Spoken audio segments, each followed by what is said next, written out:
My name is Bob Hohler, and I'm a sports investigative reporter and enterprise reporter for the Boston Globe. So this story is really about four brothers, three brothers trying to save the life of their youngest brother. It's also a story about the toll that gang and gun violence can take, not only in a single family, but on a community and the city itself. So the Cape Verdean community in Dorchester really started growing significantly in the 70s and 80s. In 1994, the DeSoto family, they moved to Hamilton Street in Bowdoin, Geneva, Meeting House Hill. What they didn't know when they moved in was that this war was coming to their neighborhood in a major way. Honestly, it's not until you're getting shot at that you're thinking of playing with guns. So I'm like, okay, I guess this is what we do now. I guess when people can't come with resolution, it's America. It's just violence.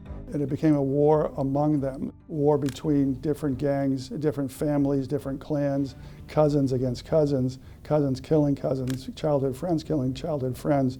And it just escalated and went on, this cycle of retribution and retaliation.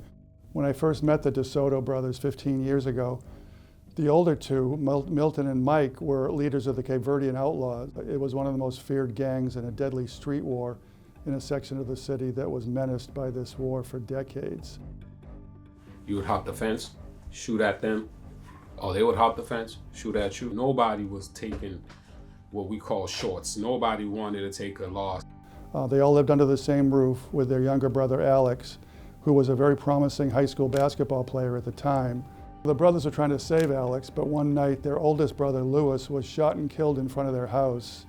And that was really a tipping point for Alex. He broke away from his brothers, he got a gun, and he started his own gang.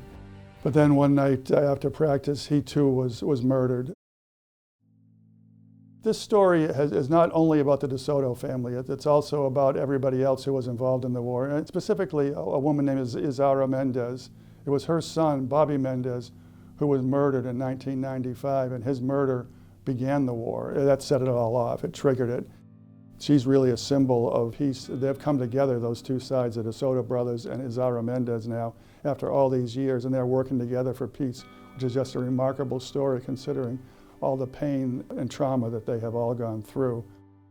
In life, it's better to find resolution than think that you're gonna solve a problem by picking up a gun. If anything, I was just making the problem worse for my family. Let's come together as Cape Verdeans and just leave everything alone and try to uplift our community. We've clearly shown we're good at killing each other. So let's uplift each other. Nothing wrong with that. I think a lot of us, we don't understand what's going on in parts of this city every day. Last year in Boston was one of the lowest murder rates in the history of the city, only 24 murders. But the cost of all those murders in the years before continue to be paid by these families suffering the tragedies and the trauma of that. So I think one thing is to really understand the pain that these families are going through, but also to understand that there's hope. And these brothers have really illustrated with Izara Mendez the kind of hope that you can have in forgiving and for healing and for inspiring others to join them in bringing peace to the community.